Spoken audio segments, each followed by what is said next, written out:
But great to be here, to see you all. And I was just in a couple of meetings just before this with faculties at Cornell, and they tell me that the weather in Ithaca has been quite nice while it was raining. So thank you for making it on a rainy day, and really nice to be here.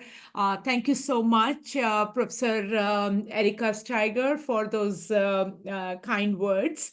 I really am missing being in Ithaca right now. I come to last several years, I've come to Cornell and to Ithaca at least once a year. I was there last year for the seminar, and coming to Ithaca, coming to Cornell is like being on my annual pilgrimage, if I can say that. And I always look forward to that. But this year was a bit different because I had some multiple trips that I had to do this month to Africa and Latin America for various work programs, and the logistics was becoming impossible.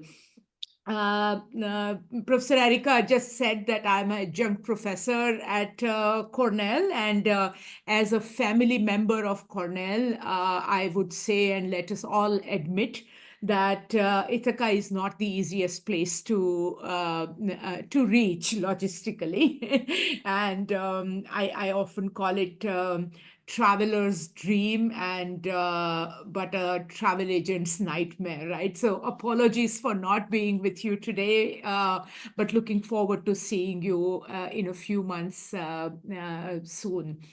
I wanted uh, to talk about this title, which is about inclusive development. It is about transformation in agri-food system. When we decided and developed this title, which was about 6 months ago, the the meaning of the word development, the meaning of the word inclusiveness was a bit different. And as a development professional myself, in 6 months, I see some major changes in the way we as a world interpret the word development, right? In last few months, I think, there has been major changes in the geopolitics. There has been some major changes in the relationships between countries. There has been some major changes in the world's priorities in many sectors. And also, I think there has been a much more than rapid changes in the events of climate that we have seen. So today, as we look at it, I think the word development and the word inclusiveness sounds a little different, and I want to talk about that later in my presentation. What I want to talk about is, how do we look at development? What are the things that have changed, and what are the things that have not changed? Some of the larger macro challenges of the world have not changed, right? Nutrition remains a very big challenge in the world. Low productivity and the questions around that remain a very big challenge in the world. Poverty, which leads to lack of access, which leads to lack of affordability, which leads to lack of equity, also remains pretty much the same. What perhaps is changing is the way we approach some of these problems, the tools that we have been using to address some of these problems, and also our ability to address some of the problems, or the lack of our ability to change. So there are there are some persistent problems in the world and at a macro level, which is not changing. But the way sometimes we look at it, the way we want to address it, and some of the tools that we have in our hands to address some of that is changing. Some of you may have seen this slide that I had brought in couple of seminars ago, couple of years ago, I think, at Cornell. But this is a very, very important slide to talk about the real world, right? The real world, which is, and I'm taking here an example of a very typical household, a farming household in a state of India, in a state of Bihar, which is the Eastern Indian state. When I talk about this, or when I bring the example of this one specific household, let us also remember that there are about 470 million smallholder farmers around the world in various parts of the world, whose situation, whose scenario, whose positioning is not very different from this. And therefore, as an example, I want to talk about this household. A typical household is about 5 people, where their income is dependent on farm-related income and non-farm-related income, right? If one looks at India, for example, which hosts 25% of the world's farming population, among these farmers, about 70% of the farmers are the people, or the rural people, who depend on agriculture as an important or only source of their livelihoods. This is one of those families whose dependence on agriculture is very, very high. What are the key assets that they have in their hands, right? The key asset is their land, which is the average land size, and that's the reason they are called smallholder farmers. The average land size in a situation like this is about 1.2 hectares per household, right? So a household holds, so whatever income they have to generate from this 1.2 hectares of land. Now, when we say land, what is very important for the world to understand is land is not the only requirement in agriculture. It is the soil that makes all the difference. One can own 400 hectares of land and yet not produce anything. So for a farmer, it is not just about how much land holding, but it is also about the kind of soil or the quality of soil. And that's why there is a big international moment right now where there are major advocacies around defining what we call a smallholder farmer. A typical definition, or an international definition of a smallholder farmer, and I want to emphasize the word holder, comes from how much land that person owns, right? And so we are trying to, there is a major international effort right now to say a farmer should not be categorized by the amount of land that person owns, but a farmer should be categorized by 2 things. One, the kind of soil that person has as well. And the second very important thing, and the reason I do not like to use the word small holder, but I like to use the word small producer, is for various reasons. Number one being, in most developing countries, say for example in this state of Bihar, right, almost 40% of the land is actually or the 40% of the farmers are actually landless farmers, which means farmers who are tenants and farmers who farm on somebody else's farm. And they are often not categorized as farmers because they are not landholders, right? And so a farmer should also be defined by the produce that that person brings to the market. rather than the land holding. So soil quality, produce that brings to the market.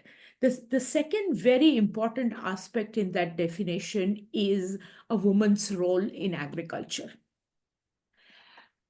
If one looks at India, for example, 47% of India's agriculture is done by women farmers.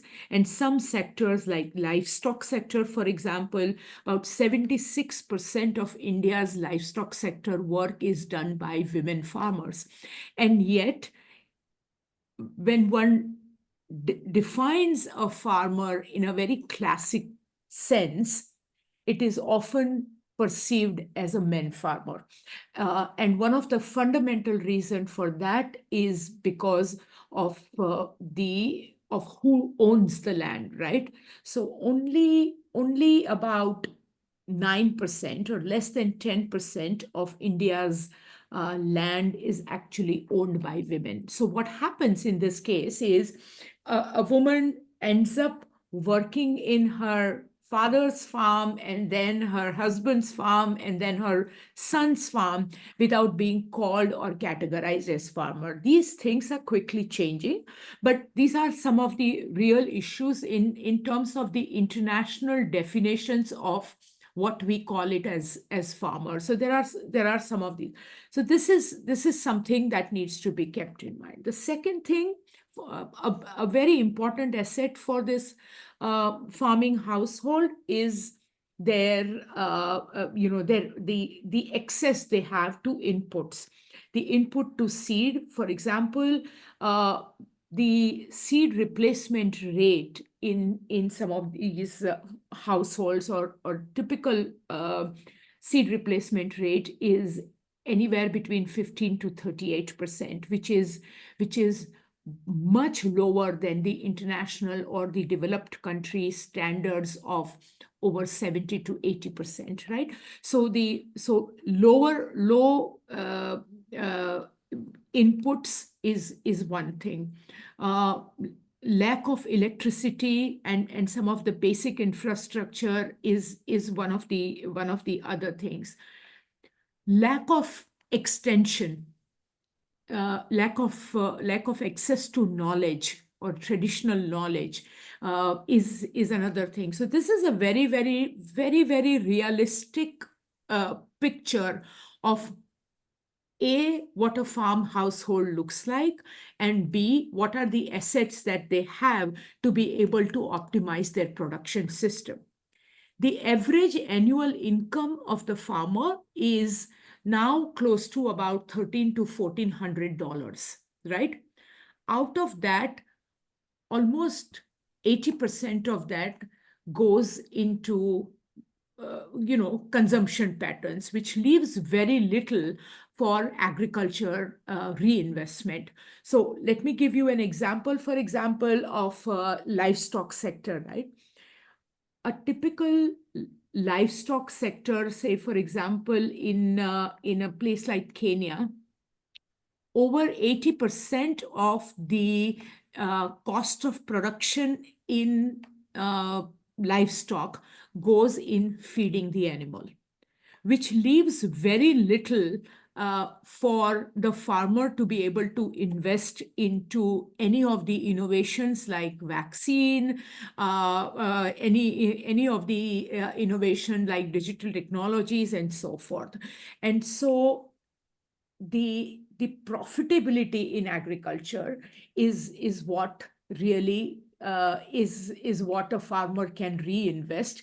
And low profitability in agriculture also becomes a major reason for lower adoption of newer technologies and farmers' ability to be able to invest or reinvest into agriculture.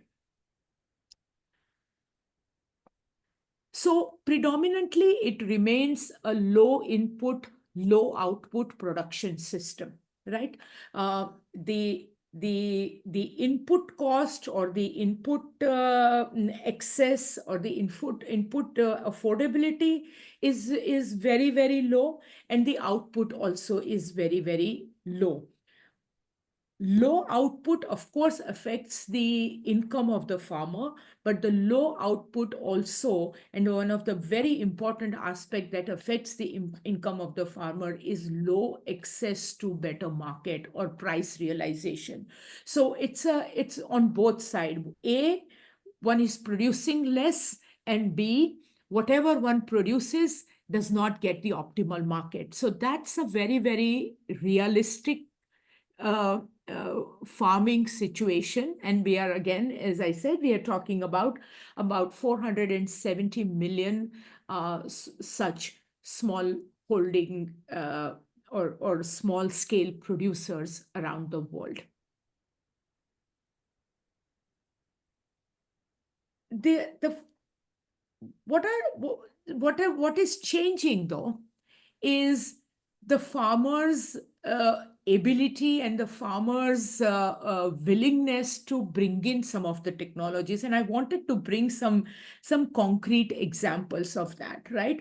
And something that's fascinating that one sees across the world is the way mobile technology or digital technology is penetrating, right? And I wanted to bring, and I know this seminar is about innovation. I want to say that innovation does not always have to be blue sky research. Innovation does not always have to be the marvels of engineering, whether it is mechanical engineering in agriculture or whether it is genetic engineering in, it doesn't always have to be this. Some of these examples really show us how people are bringing in technology, people are absorbing and adopting technology and using it to its optimal use, right?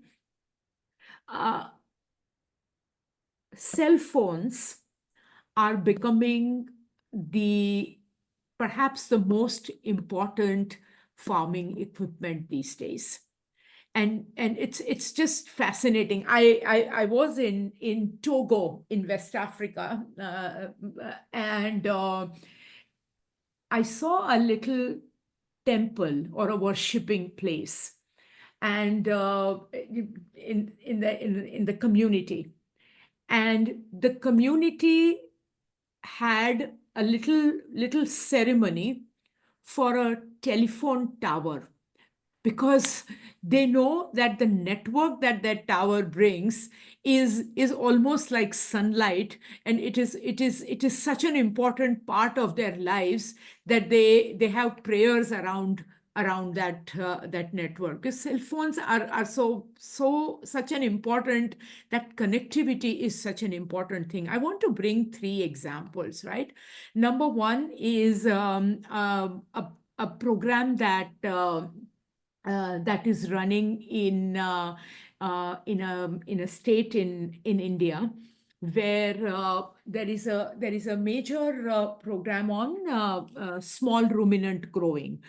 Small ruminant, especially goats, are grown by people who are poorest of the poor farmer, usually, right? Farmers who could not afford that 1.5 hectares of land, farmers who could not afford a cow, because cows are much more expensive. These are the types of farmers who do not have land, who do not have access to any other. These are the type of farmers who often grow goats.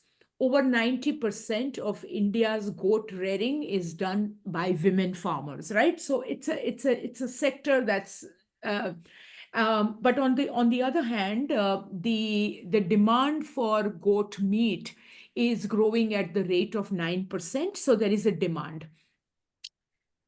In this program, the program was meant for vaccinating goats. The program was meant for higher productivity and production of goat and so forth. These women, because for them, selling the goat is most important, these women started clicking pictures of these goats with their little cell phones, started uploading these pictures on eBay like online site, and started selling these goats as far as 1,000 kilometers away. and started getting our data said that they started getting 30 to 47% higher prices for their goats. Now, interestingly, these women are they cannot read and write. Okay, they they learned how to take pictures of the goat. They learned how to upload it on the site. Uh, they had a WhatsApp group where a truck driver, a transporter, also would be part of that WhatsApp group, right? And so if I have one goat to sell, I would put one symbol there. If somebody else has 5 goats to sell, they would put five goats as a symbol.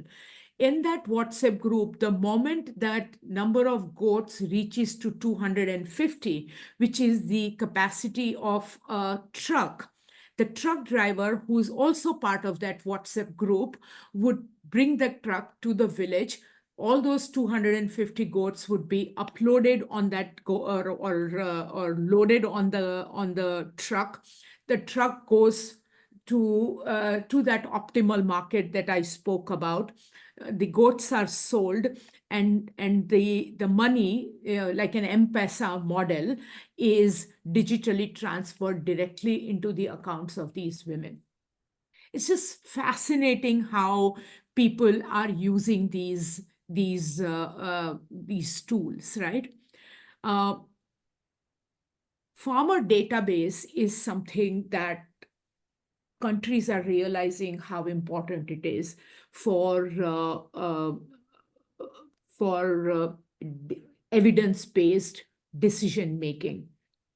Today, there are 87 countries in the world who have or are working as specific departments on creating farmers database, which basically gives the policymakers the exact numbers of how many farmers in what region, how much money is going to them, how much money is getting utilized on what crop.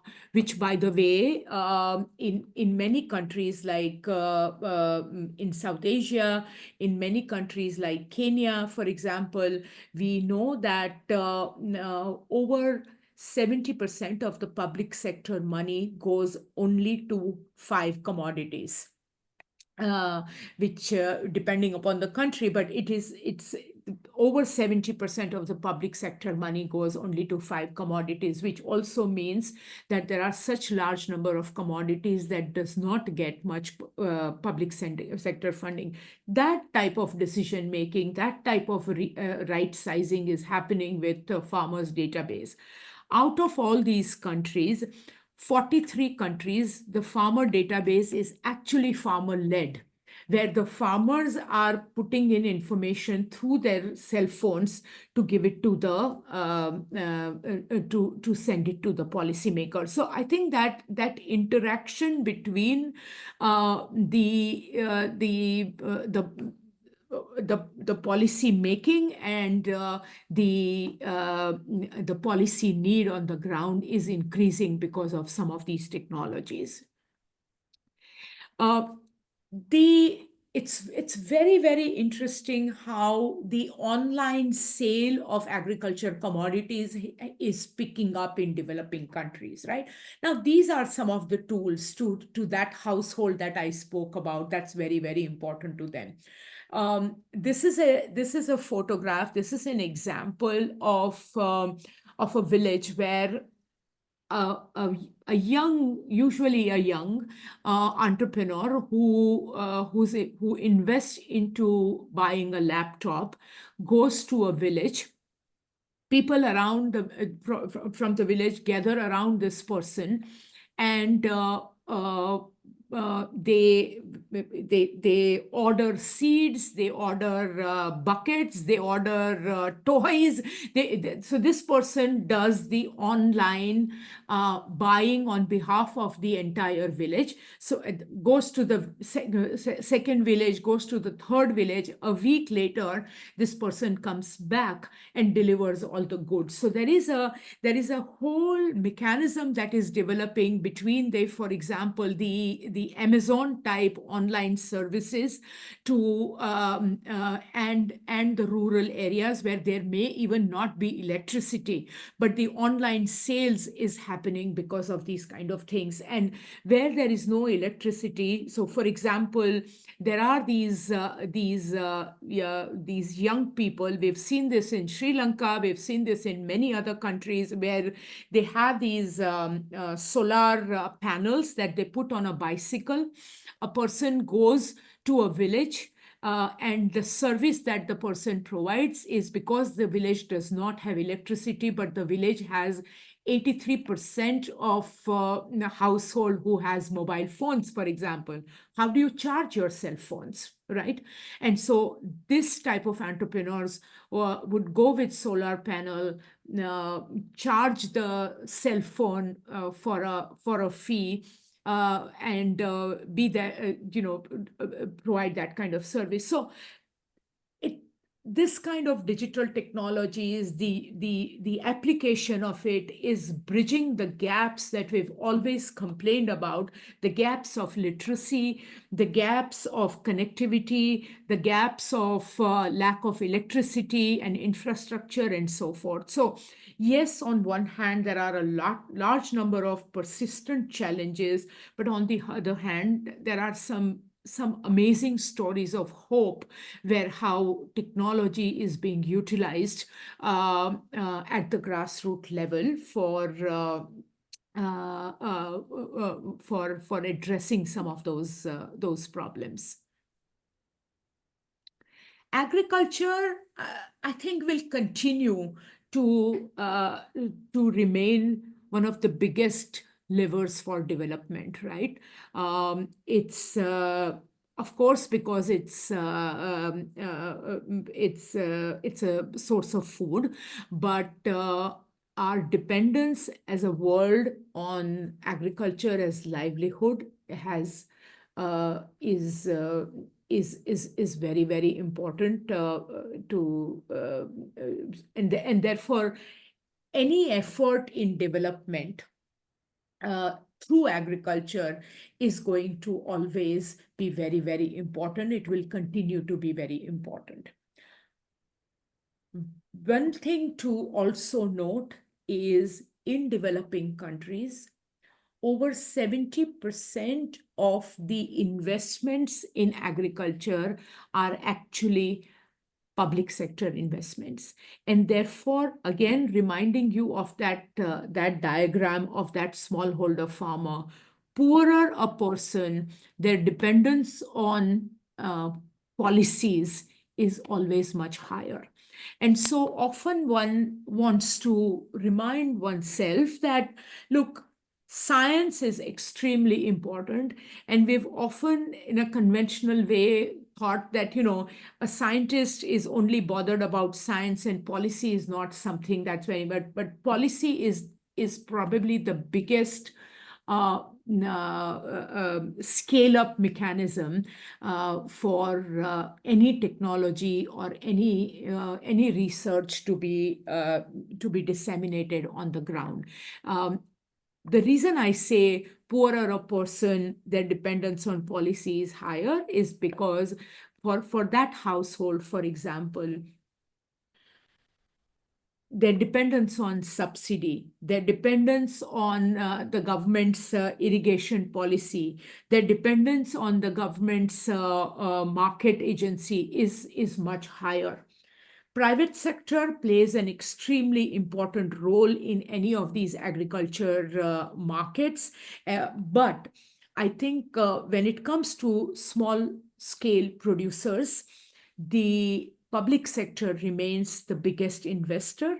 The farmer remains, and the farmer's own investment remains the biggest investment in agriculture. Which are the key drivers of agriculture transformation, right? I see this from three categories: infrastructure, diversification, and markets. If one wants to transform agriculture in any developing country, these are the three key levers. Why infrastructure is important? So for example, 10% increase in irrigation, right? Because most developing country irrigation is rain-fed irrigation. And so high dependence on rain, and high dependence on the changes in the rain pattern, which also means climate, right? So the vulnerability to climate change comes from those erratic rain patterns. And so investments in irrigation technology, investment in water management has some very, very direct results. So for example, 10% increase in irrigation, one saw at least 19% increase in agriculture GDP. The infrastructure does not only have to be from an agriculture sector. Agriculture sector is very dependent on non-agriculture infrastructure. So for example, road density. It's just amazing to see, and I think there is some research at Cornell also done on that, into market access for the farmers, right? And the market access, it's very interesting to see the farmers' proximity to the main road, and the impact it has on the farmer's income. Closer a farmer is to the main road, their ability and their price realization is much higher. So 10% increase in the rural road density has, of course, impact on agriculture GDP, but 10% higher road density translates into 27% higher income for the farmers, just because of mainly two reasons. Number one is they can sort of transport and sell their produce. The other very interesting aspect of developing country is that if one looks at Africa and Asia, the farmers' holding capacity is less than 4%. What do I mean by that? It's when one doesn't have a holding capacity, which means one doesn't have access to storage, one doesn't have access to holding on to the agriculture produce, one has to immediately sell the agriculture produce. If you have a warehouse, if you have a cold storage, you can hold on to that agriculture produce for a very long time, and sell it at a better market price. Whereas in this case, what happens? So, for example, I'll give you an example of corn in Uganda. The moment the corn in Uganda gets harvested, the farmer immediately has to sell it because of the lack of holding capacity. They have to immediately, if they don't sell it, they don't have anywhere to store, any safe place to store. They don't have warehouses to store. And so they have to immediately sell it. It is often distress sale. And the reason I call it a distress sale is because the entire agroclimate belt, or the entire set of villages who is growing corn, that would have harvested that corn around that same time, probably the same week, if not the same days, right? And so all the corn, there is a huge quantity of corn that comes to market in that 1 week, because all the farmers have to bring it to the market. These are all perishable commodity. They can't hold it. They don't have the infrastructure to hold it. And the time that they sell this corn, the market prices are at its bare minimum, which has a direct impact and a huge impact on farmers' price realization ability and the farmers' income. So infrastructure in agriculture, in farm related infrastructure and non-farm infrastructure, has a very direct impact on agriculture transformation. The second one is diversification. And as I said, our efforts as in the world have been very, very centric to only very few commodities. Diversification in agriculture is a very important aspect of risk mitigation for that farmer strategy, economic strategy, right? We were just talking about that farmer in Bihar, the household that you saw. They will always have 2 or 3 types of crops growing, and they would always try and have a livestock. This is mainly because of its risk-taking capacity. Out of the 3 crops, if one fails, I at least have 2 other crops to fall back to. If the crop fails, if there is a rain pattern change, and because of the high dependence on weather, at least the livestock is there. So diversification has always been, so smaller the farmer, their need for diversification is much, much higher. And therefore, a diversified approach in agriculture is always much more transformative. Interestingly, in most developing countries, it is the mixed farming system, which is crop livestock mixed farming system. India, for example, over 80% of India's milk does not come from livestock farmers. It comes from crop farmers who happen to keep a livestock in their farm. Purvi, we And- have about 5 minutes, and then we'll do our question and answer. Yeah, okay. So diversification, mixed farming system, a very, very important aspect.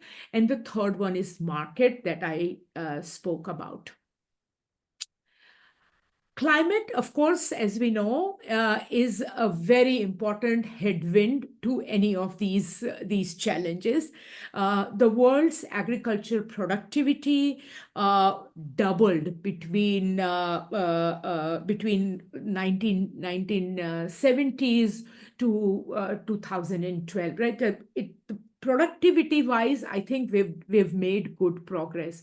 But if it wasn't for climate related issues, our productivity would have been at least 18 to 20% higher.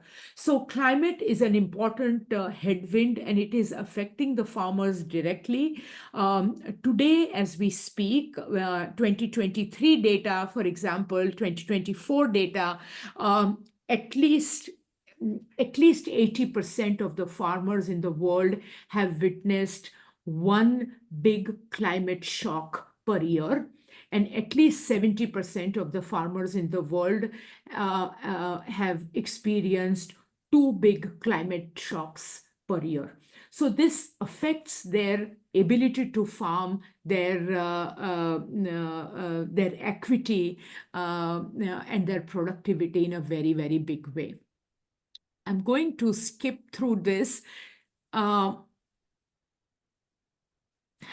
I wanted to just flag some of these issues as to how a lot of things around us is changing.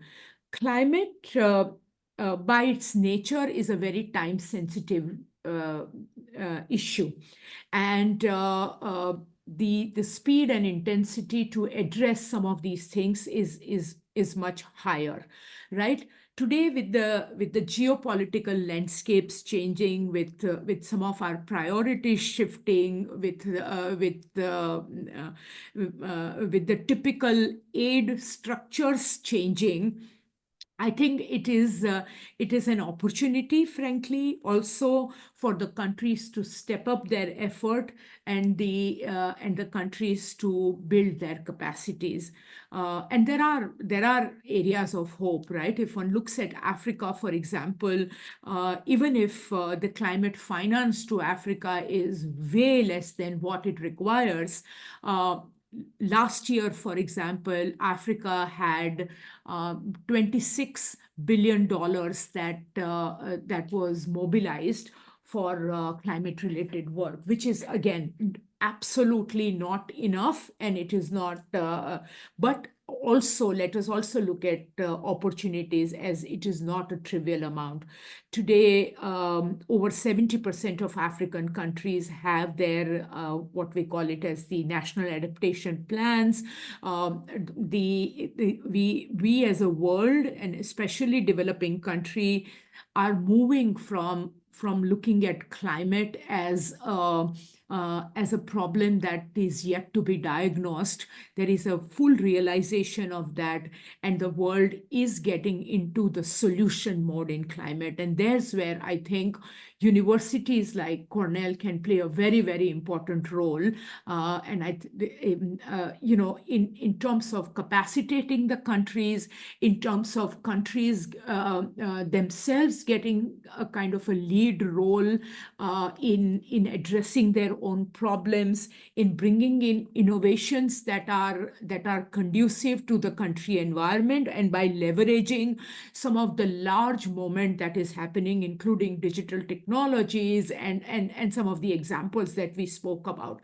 It is the question of how well we are able to leverage that, and what kind of a nudging role we can play for the world, because I think the aspirations of every single farmer is increasing, and it's just the question of how we can handhold. I just wanted to again remind of this household. The situation is what they used to have, but the tools that they have to address is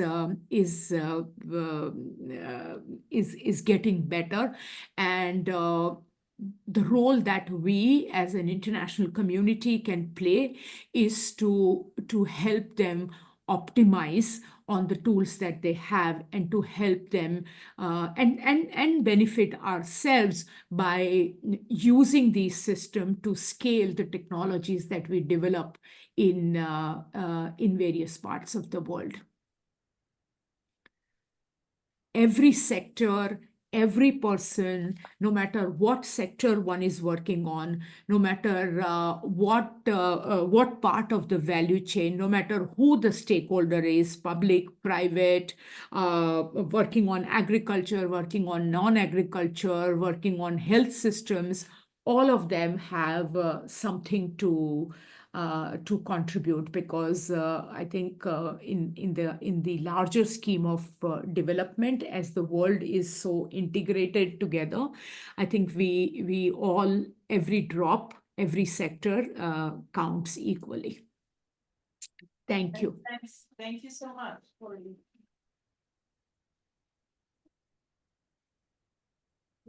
We're getting a little tight in time, but people have to run to class, but maybe there's some questions in the audience. Raise your hands. You can just speak. I think apparently there's microphones in the ceiling, so if you speak up.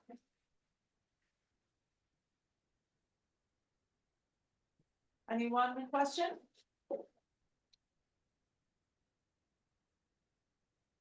Comments? Yes. I was hear about the importance of changing the language in smallholder to small producer, and I was wondering what the implications of having like an outdated definition are. Oh, I was hear about changing the language from smallholder to small producer. And I was wondering what the implications are of having an updated definition. I'm really sorry. I couldn't hear. I heard you say that changing the language from smallholder to small producer, Smallholder and to then small- Yes, she said from smallholder to small producers, what the implications are to have an outdated definition. Still being used overall. in the yeah. Yeah, I think it really affects the way we look at the whole scenario and the way the policies are made, right? So, for example, subsidies, right? There is a very high dependence on agriculture subsidy. Again, a debatable subject, but let's not get there right now. But say, for example, distribution of subsidy that goes to the farmer. If the subsidy is distributed only by the traditional definition of a farmer being defined as to just the landholder, it only goes to people who are owners or of that land. Uh, it may not go to the producers. It may not go to the people, or say, for example, the women farmers who may not be the owner of the land, but they are the real farmers. They are the producing people. So the changes in the definition is not just to change our perception towards it, but the changes in the definition it will also have some very concrete policy level implications in bringing inclusivity and in bringing equity in development efforts.